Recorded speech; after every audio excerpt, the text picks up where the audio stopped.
Hi friends, welcome to our channel.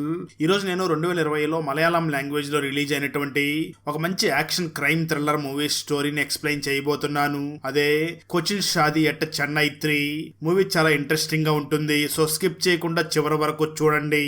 Now let's start our video.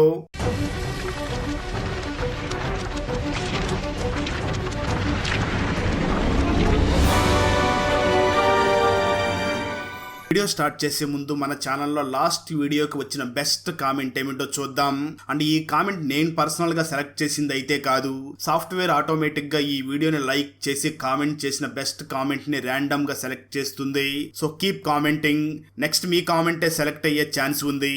And thanks for commenting. Now let's start our video. Open చేస్తే movie starting scene లోనే చెన్నైలోనే ఒక వినాయకుడి గుడిని చూపించగా అందులో ఒక భక్తుడు అక్కడికి వెళ్లి కొబ్బరికాయ తీసుకువచ్చి కొడుతూ ఉంటాడు. సరిగ్గా అదే సమయం అటువైపు వెళుతున్నటువంటి ఆటో కంట్రోల్ తప్పి అక్కడ పడిపోతుంది.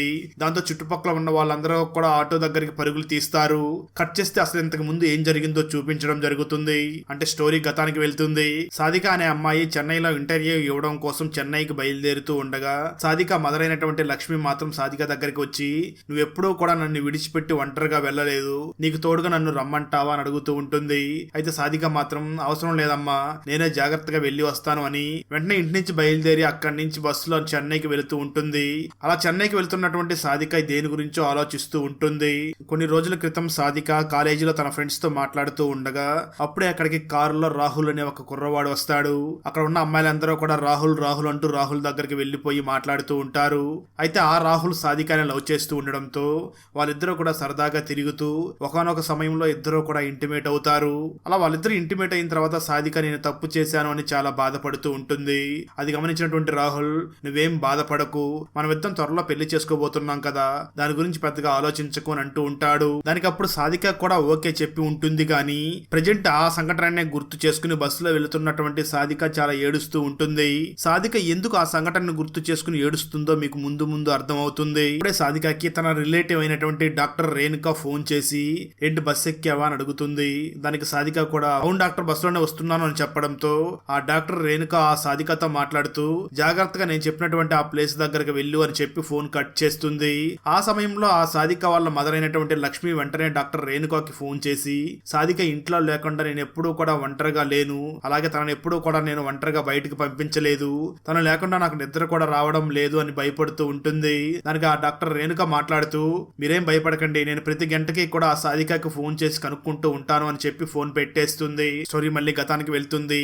సాధిక తన కాలేజీలోని క్లాస్ రూమ్ లో సైలెంట్ గా కూర్చుని ఉండడంతో తన ఫ్రెండ్స్ సాధిక దగ్గరికి వచ్చి, నిన్ను 2 రోజుల నుంచి గమనిస్తున్నావు, ఎందుకు ఇంత సైలెంట్ గా ఉన్నావు అని అంటూ ఉంటారు. ఆ సాధిక మాత్రం ఏమీ లేదు అని చెప్పి వెంటనే అక్కడి నుంచి బయటికి వెళ్లి వాష్రూమ్ కి వెళ్లి వాంతులు చేసుకుంటూ ఉంటుంది. అంటే నిజానికి అప్పటికి సాధిక ప్రెగ్నెంట్ అయి ఉంటుంది. దాంతో సాధిక వెంటనే రాహుల్ దగ్గరికి వెళ్లి, మనం వెంటనే పెళ్లి చేసుకోవాలి, నేను ఇప్పుడు ప్రెగ్నెంట్ అయ్యాను అని అంటుంది.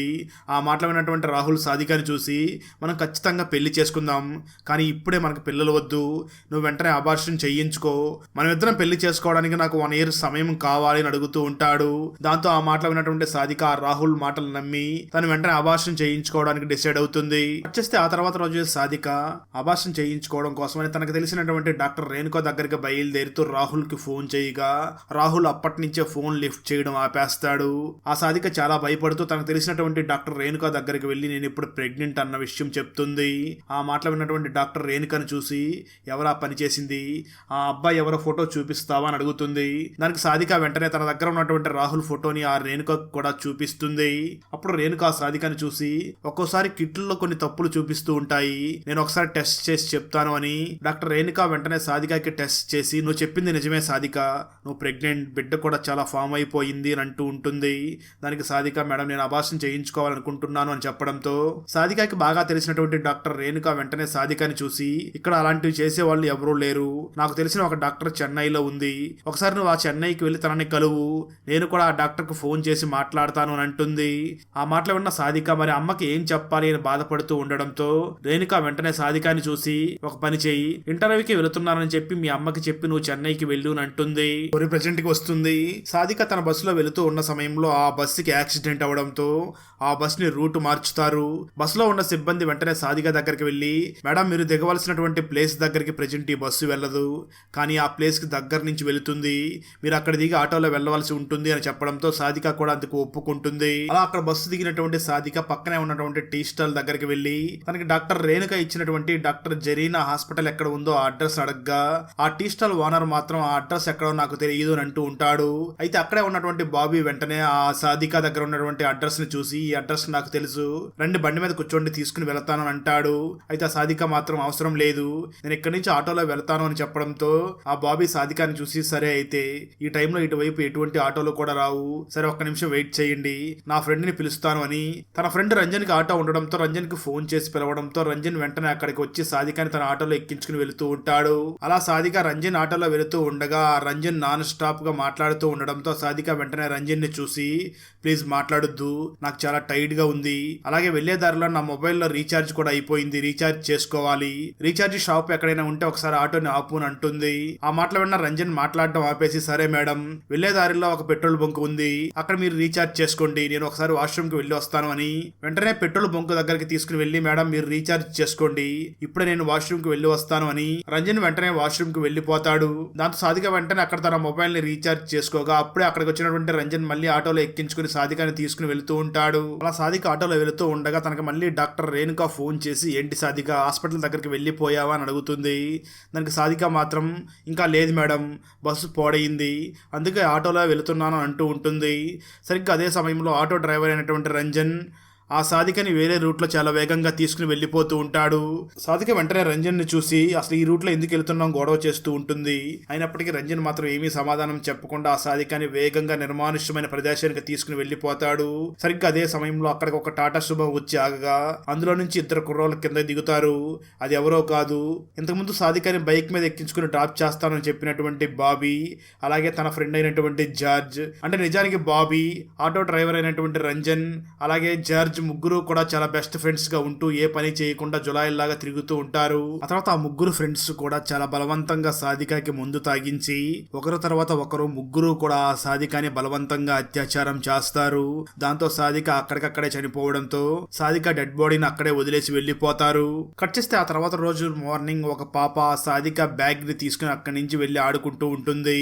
ఆ తర్వాత డిఎస్పీ అమీర్ ఒక దొంగను తరుముకుంటూ ఒక ప్లేస్ దగ్గరికి వెళ్లి అతనితో ఫైట్ చేసి అతన్ని పట్టుకుంటూ ఉండగా అప్పుడే ఆ డిఎస్పీ అమీర్ కి అక్కడ ఉన్నటువంటి సాధిక డెడ్ బాడీ కనిపిస్తుంది. దాంతో డిఎస్పీ వెంటనే ఆ సాధిక డెడ్ బాడీ దగ్గరికి వెళ్లి చెక్ చేయగా అప్పుడు తనకు తెలిసేది ఏమిటి అంటే సాధిక ఇంకా చనిపోలేదని, తను కొన ఊపిరితో ఉంది అని తెలిసి సాధికాని వెంటనే హాస్పిటల్లో తీసుకుని వెళ్లి జాయిన్ చేస్తాడు. మరోపక్క డాక్టర్ రేణుక సాధికకి కంటిన్యూస్ గా ఫోన్స్ చేస్తూ ఉంటుంది, కానీ సాధిక ఫోన్ లిఫ్ట్ చేయకపోవడంతో డాక్టర్ రేణుక కూడా కంగారు పడుతూ ఉంటుంది.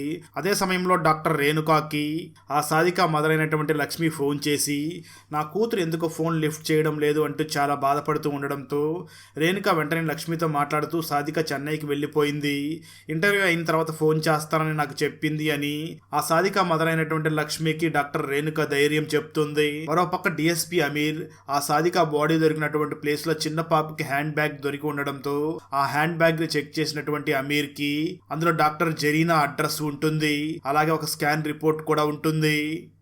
అదే సమయంలో డాక్టర్ జరీనాకి డాక్టర్ రేణుక ఫోన్ చేసి నేను చెప్పినటువంటి సాధిక నీ దగ్గరికి వచ్చిందా అని అడుగుతూ ఉంటుంది. అయితే జరీనా మాత్రం ఇంకా రాలేదు, తను ఎలా ఉంటుందో ఒకసారి తన ఫోటోని నాకు సెండ్ చెయ్యి అని అంటుంది.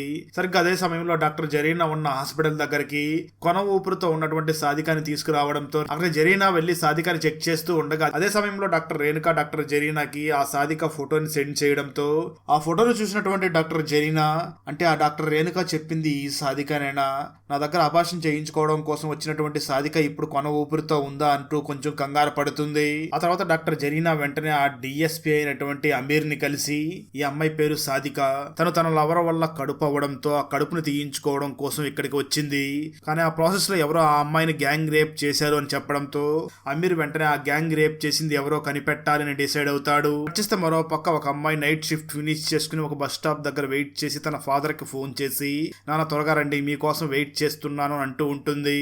అదే సమయంలో ఆ అమ్మాయిని ఎవరో ఫాలో అవుతున్నట్లుగా అనిపిస్తూ ఉంటుంది. ఆ అమ్మాయి చాలా భయపడుతూ ఉండగా ఇంతలో తన ఫాదర్ రావడంతో తన ఫాదర్ తో కలిసి అక్కడి నుంచి వెళ్లిపోతుంది. ఇప్పటి వరకు ఆ అమ్మాయిని ఫాలో అయినటువంటి బాబీ, రంజన్ మరియు జార్జ్ ముగ్గురు కూడా అనవసరంగా ఆ అమ్మాయి చిటుకులో తప్పిపోయింది అని బాధపడుతూ అక్కడి నుంచి వెళ్లిపోయి మందు తాగుతూ ఉంటారు. ఆ తర్వాత ఈ విషయం డాక్టర్ రేణుకాకి తెలిసి తను కూడా చాలా బాధపడుతూ ఆ సాధిక మదర్ అయినటువంటి లక్ష్మికి మాత్రం సాధికకి చిన్న యాక్సిడెంట్ అయ్యింది అని చెప్పి సాధిక మదర్ అయినటువంటి లక్ష్మిని హాస్పిటల్ దగ్గరికి తీసుకుని వస్తుంది. మరోపక్క డిఎస్పీ అమీర్ మాత్రం ఆ సాధిక మీద అత్యాచారం చేసింది ఎవరో కనుక్కోవాలి అని సాధిక ట్రావెల్ చేసినటువంటి ఆ బస్సు డ్రైవర్ ని ఎంక్వైరీ చేయడంతో ఆ డ్రైవర్ పోలీస్ ఆఫీసర్ అయినటువంటి ఆ అమీర్ ని చూసి, సార్ నిజానికి ఆ రోజు మా బస్సుకు చిన్న యాక్సిడెంట్ జరిగింది, అందుకే మేము వెళ్ళవలసిన రూట్ లో కాకుండా మరొక రూట్ లో వెళ్లి ఆ సాధికాని తను దిగవలసినటువంటి స్టాప్ కి కొంచెం దూరంలో పక్కన దింపాము అని చెప్తారు. సరిగ్గా అదే సమయంలో డిఎస్పీ అమీర్ కి హాస్పిటల్లో ఉన్నటువంటి సాధిక స్పృహలోకి వచ్చింది అని తెలియడంతో తను వెంటనే బయలుదేరి అక్కడికి వెళ్తాడు. అదే సమయంలో సాధిక స్పృహలోకి వచ్చింది అని ఆ బాబీకి కూడా తెలుస్తుంది. తను వెంటనే సాధిక ఎలా ఉందో చూడడం కోసం హాస్పిటల్ దగ్గరికి వచ్చి అక్కడికి డిఎస్పీ అమీర్ వస్తున్నాడు అని బాబీ ఏమీ తెలియకుండా అక్కడి నుంచి బయటికి వెళ్ళిపోతాడు. ఆ తర్వాత డిఎస్పీ అమీర్ వెంటనే సాధిక దగ్గరికి వెళ్ళి అసలు ఏం జరిగింది చెప్పు అని అడుగుతూ ఉంటాడు. అయితే చాలా భయపడిపోయి ఉన్నటువంటి ఆ సాధిక మాత్రం కేవలం బైక్ మరియు ఆటో అంటూ ఉంటుంది. అమీర్ ఇంకా గుచ్చుగుచ్చు అడుగుతూ ఉండడంతో సాధిక మళ్ళీ స్పృహ కోల్పోతుంది.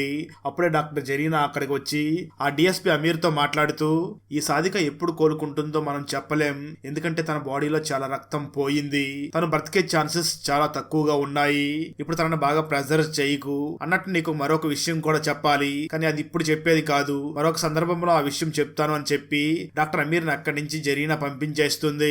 కట్ చేస్తే మరో పక్క బాబీ వెళ్లి రంజన్ మరియు జార్జిలకి ఆ సాధిక హాస్పిటల్లో కళ్ళు తెరిచి ఉంది అని చెప్పడంతో బాబీ, రంజన్ మరియు జార్జ్ ఇద్దరు కూడా చాలా కంగారు పడుతూ ఉంటారు. అయితే రంజన్ మాత్రం బాబీ మరియు జార్జ్ ని చూసి, మీరేం కంగారు పడకండి, నేనే ఒంటరిగా వెళ్లి ఆ సాధికాన్ని చంపేసి వస్తాను, దాని గురించి పెద్దగా భయపడకండి అని అంటూ ఉంటాడు. కట్ చేస్తే ఆ తర్వాత రోజు మార్నింగ్ పార్క్ లో డాక్టర్ జరీనా మరియు డిఎస్పీ అమీర్ ఇద్దరు కూడా జాగింగ్ చేస్తూ ఉంటారు. అప్పుడే ఆ జరీనా అమీర్ ని చూసి ఆ సాధిక కేసులో ఇన్వెస్టిగేషన్ ఎంతవరకు వచ్చింది అని అడుగుతూ ఉంటుంది. అమీర్ మాట్లాడుతూ, అందులో ఎటువంటి క్లూ దొరకలేదు, ఇంకా కేసులో ఎటువంటి ముందడుగు లేదు అని అంటూ ఉంటాడు. ఆ వెంటనే అమీర్ జరీనాని చూసి, ఇంతకీ నేనేదో చెప్తా అని చెప్పి ఆపేసావు కదా, అదేదో ఇప్పుడు చెప్పు అని అడగడంతో జరీనా వెంటనే అమీర్కి ఏదో విషయం చెప్తూ ఉంటుంది.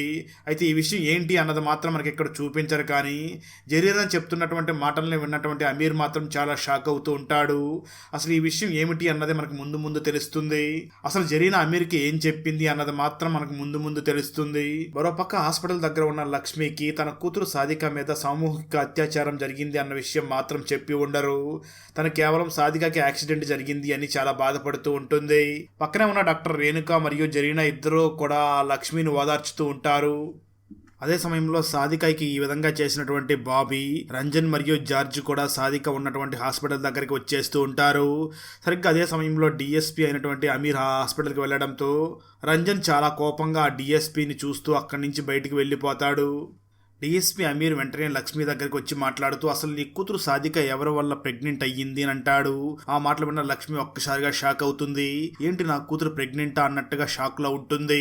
డాక్టర్ రేణుక వెంటనే అమీర్ కి జరిగిందంతా కూడా ఎక్స్ప్లెయిన్ చేసి, ఆ సాధిక రాహుల్ అనే ఒక అబ్బాయిని ప్రేమించింది, కానీ ఆ అబ్బాయి మోసం చేశాడు, పెళ్లి చేసుకోమని అడగడంతోనే ఆ రాహుల్ సాధికారికి ఫోన్ లిఫ్ట్ చేయకుండా తన దూరం పెట్టాడు అని జరిగిందంతా కూడా డాక్టర్ రేణుక డిఎస్పీ అమీర్ కి ఎక్స్ప్లెయిన్ చేసి చెప్తుంది.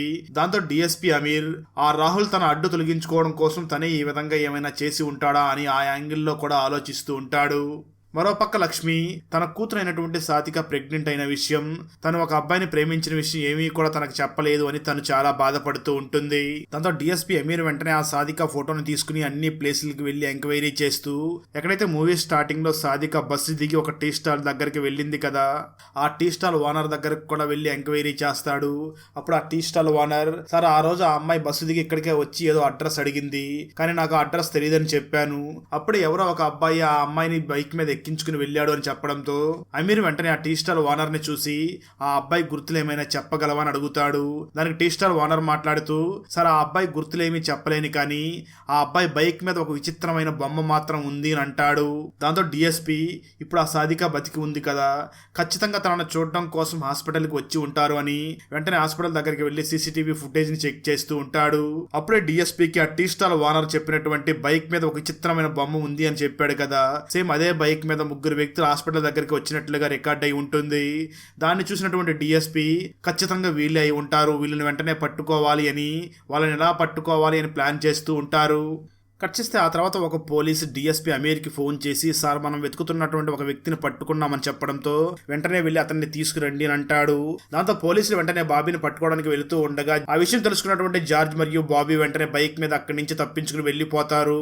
పోలీసులు కూడా వాళ్ళని తరుముతూ ఉంటారు. అయితే బాబీ మరియు జార్జ్ మాత్రం ఒక ప్లేస్ లోకి వెళ్లి దాక్కుని ఆ రంజన్ కి ఫోన్ చేసి, పోలీసులు మన కోసం వెతుకుతున్నారు, ఎట్టి పరిస్థితుల్లోనూ నువ్వు వాళ్ళకి దొరకకుండా దాక్కు అని చెప్తూ ఉంటారు. అయితే ఆ రంజన్ మాత్రం ఆటోలో ఒక వేషిని తీసుకుని వెళుతూ, మీరేం కంగారు పడకండి, ఇప్పుడే ఒక ఐటమ్ ని తీసుకుని వస్తున్నాను, మీరు వెంటనే భయపడకుండా నా దగ్గరికి వచ్చేయండి, ఎంజాయ్ చేద్దాం, అయినా ఇలాంటి కేసుల్ని మనం ఎన్ని చూడలేదు అని అంటూ ఉంటాడు. ఆ తర్వాత బాబీ మరియు జార్జ్ ఇద్దరు కూడా ఆ ఏరియాని విడిచిపెట్టి అక్కడి నుంచి వాళ్ళ బంధువులు ఇంటికి వెళ్లిపోయి ఉంటారు. అక్కడ బాబీ ఒక చెట్టు కింద కూర్చొని న్యూస్ పేపర్ ని చదువుతూ సడన్ గా తన మొహం ఎందుకో మారిపోతుంది. వెంటనే అక్కడి నుంచి లేచి వెళ్లిపోతాడు. కట్ చేస్తే మరో పక్క పేపర్ వేసి ఆ అబ్బాయి రంజన్ ఇంటి దగ్గరికి పేపర్ మరియు టీ తీసుకుని వెళ్లి తన ఇంటి దగ్గరే పెట్టేసి అక్కడి నుంచి వెళ్లిపోతాడు. సరిగ్గా అదే సమయంలో రంజన్ తన నైట్ తీసుకొచ్చినటువంటి ఆ వేసితో బాగా ఎంజాయ్ చేసి అప్పుడప్పుడే మేలుకుంటూ ఉంటాడు. కట్ చేస్తే మరో పక్క డిఎస్పీ అమీర్ ఒక ప్లేస్ లో నమాజ్ చేసుకుంటూ ఉండగా తనకు పోలీస్ ఆఫీసర్ ఫోన్ చేసి ఏదో ఒక విషయం చెప్తాడు. ఆ ఫోన్ లో మాట్లాడినటువంటి డిఎస్పీ అమీర్ ఒక్కసారిగా షాక్ అయ్యి వెంటనే బయలుదేరి అక్కడికి వెళ్ళగా ఎవరైతే సాధిక మీద అత్యాచారం చేశారో ఆ ముగ్గురు కూడా అక్కడ చనిపోయి ఉంటారు.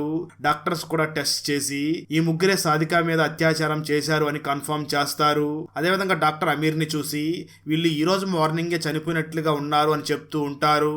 అక్కడ ఉన్న పోలీస్ ఆఫీసర్ అమీర్ ని చూసి, సార్ ఈ ముగ్గురి మీద చాలా కేసులు ఉన్నాయి అని అంటూ ఉంటారు. అయితే అమీర్ మాత్రం వీళ్ళు ఎందుకు సడన్ గా చనిపోయారు అని ఆలోచిస్తూ ఉంటాడు. ఇక్కడే మనకు అసలు ఏం జరిగిందో చూపించడం జరుగుతుంది. ముందు జార్జ్ ఆ రంజన్ కి ఫోన్ చేసిన సమయంలో రంజన్ మాట్లాడుతూ, ఇంత పొద్దున్నే ఎందుకు ఫోన్ చేశావని అడుగుతూ ఉంటాడు. అప్పుడు ఆ జార్జ్ సమాధానం చెప్తూ, అన్న మన బాబీ చనిపోయాడు అని అంటాడు. ఆ మాటలు విన్నటువంటి రంజన్, అసలు నువ్వేం మాట్లాడుతున్నావు, ఏం జరిగింది అని అడుగుతాడు. దానికి ఆ జార్జ్ సమాధానం చెప్తూ, అన్న ఈ రోజు ఉదయమే బాబీ ట్రైన్ కింద పడి ఆత్మహత్య చేసుకుని చనిపోయాడు, ఎందుకో నాకు కూడా తెలియదు, నేను కూడా ఇప్పుడు వెళ్ళి ఆత్మహత్య చేసుకోబోతున్నాను అని చెప్పి ఫోన్ పెట్టేస్తాడు.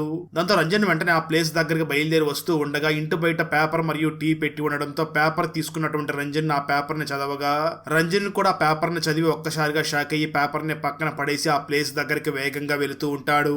అలా రంజన్ వేగంగా వెళుతున్న సమయంలోనే తన ఆటో కంట్రోల్ తప్పి కింద పడిపోతుంది. ఈ సీన్ నే మనకు మూవీ స్టార్టింగ్ సీన్ లో కూడా చూపించడం జరిగింది. అయితే ఆటో అలా తిరగబడడంతో అక్కడే స్పాట్ లో రంజన్ కూడా చనిపోతాడు. ఇక్కడే మనకు ఆ బాబీ న్యూస్ పేపర్లో ఏం చూసి భయపడ్డాడో చూపించడం జరుగుతుంది. నిజానికి హాస్పిటల్లో చనిపోయినటువంటి సాధిక ఒక HIV పాజిటివ్ పేషెంట్ అని న్యూస్ పేపర్లో రాసి ఉంటారు. నిజానికి ఇదే విషయాన్ని డిఎస్పీ అమీర్ కి డాక్టర్ జరీనా పార్క్ లో ఎక్స్ప్లెయిన్ చేసి చెప్పి ఉంటుంది. ఇదంతా జరీనాకి ఎలా తెలిసి ఉంటుందంటే, ఒకరోజు డాక్టర్ రేణుకా పనిచేస్తున్నటువంటి హాస్పిటల్ దగ్గరికి రాహుల్ చెకప్ కోసం వచ్చి ఉంటాడు. అప్పుడే తనకి HIV పాజిటివ్ అని కన్ఫర్మ్ అయి ఉంటుంది. తను చాలా మంది అమ్మాయిలతో అక్రమ సంబంధం పెట్టుకోవడం వల్ల తనకి ఈ HIV పాజిటివ్ వచ్చి ఉంటుంది. తన వల్ల సాధికకు కూడా ఈ HIV పాజిటివ్ వచ్చి ఉంటుంది. అయితే ఇక్కడ విషయం ఏమిటి అంటే, HIV పాజిటివ్ ఉన్నట్లు సాధికకు కూడా తెలిసి ఉంటుంది. ఈ విషయాన్ని తెలుసుకున్నటువంటి సాధిక తన బస్సులో చెన్నైకి వచ్చే సమయంలో కూడా తనకి HIV పాజిటివ్ ఉన్న విషయాన్ని గుర్తు చేసుకుని ఉండి ఉంటుంది. అలా సాధికకి HIV ఉంది అని తెలుసుకోవడం వల్లనే జరీనా ఆ అమీర్ కి సాధిక బ్రతకడం చాలా కష్టం, 1% మాత్రమే అవకాశం ఉంది అని చెప్పి ఉంటుంది. అలా సాధిక ఒక HIV పేషెంట్ అని న్యూస్ పేపర్ లో చదివినటువంటి బాబీ మరియు జార్జ్ ఇద్దరు కూడా ఫ్యూచర్ లో మనకు కూడా HIV వస్తుంది అని భయపడిపోయి ఆత్మహత్య చేసుకుని చనిపోయి ఉంటారు. అయితే జార్జిని కాపాడడం కోసం రంజన్ చాలా వేగంగా వస్తూ ఆటో తిరగబడడం వల్ల తను కూడా అక్కడికక్కడ చనిపోతాడు. అంటే మనం తప్పు చేస్తే ఎలాగైనా మనం శిక్షించబడతాం అన్నట్లుగా చూపించి మూవీని ముగిస్తారు. ఎందుకు ఒక అమ్మాయిని గాఢంగా ప్రేమించి ఆ అమ్మాయిని కాకుండా ప్రేమించిన అమ్మాయి ఫ్రెండ్ని పెళ్లి చేసుకున్నాడు? కేరళలో ఉన్న యూత్ మొత్తం ఎందుకు విదేశాలకు వెళ్ళిపోతున్నారు? తన బెస్ట్ ఫ్రెండ్ బాయ్ ఫ్రెండ్ని తనెందుకు పెళ్లి చేసుకుంది? ఒక సామాన్యమైన వ్యక్తి సీఎంని ఎలా కలిశాడు? ఆ సామాన్యమైన వ్యక్తి చేసిన పని వల్ల సీఎం కేరళలో ఉన్న యువత మొత్తానికి ఏం అభయం ఇచ్చాడు? కేరళలో ఉన్న ప్రతిపక్షం మరియు అధికారంలో ఉన్న పార్టీ అందరూ కలిసి ఎందుకు ఒక ప్రెస్ మీట్ ని ఏర్పాటు చేశారు? చివరికి ఆకాష్ తన తండ్రి కోరికని తీర్చాడా లేదా అన్నదే 2025లో మలయాళం లాంగ్వేజ్ లో రిలీజ్ అయినటువంటి United Kingdom of Kerala movie story. ఈ మలయాళ ఫుల్ మూవీ స్టోరీని తెలుగులో వినాలి అనుకుంటే ఈ వీడియో డిస్క్రిప్షన్ లో ఉన్న లింక్ ని క్లిక్ చేసి చూడండి. Thanks for watching friends. Video నచ్చినట్లయితే లైక్ చేసి ఒక చిన్న కామెంట్ చేస్తే మాకు నెక్స్ట్ వీడియో చేయడానికి ఎంకరేజింగ్ గా ఉంటుంది. అలాగే ఛానల్ ని సబ్స్క్రైబ్ చేసి పక్కనే ఉన్న బెల్ ఐకాన్ ని క్లిక్ చేసి సపోర్ట్ చేయండి. Thanks for watching. జై హింద్.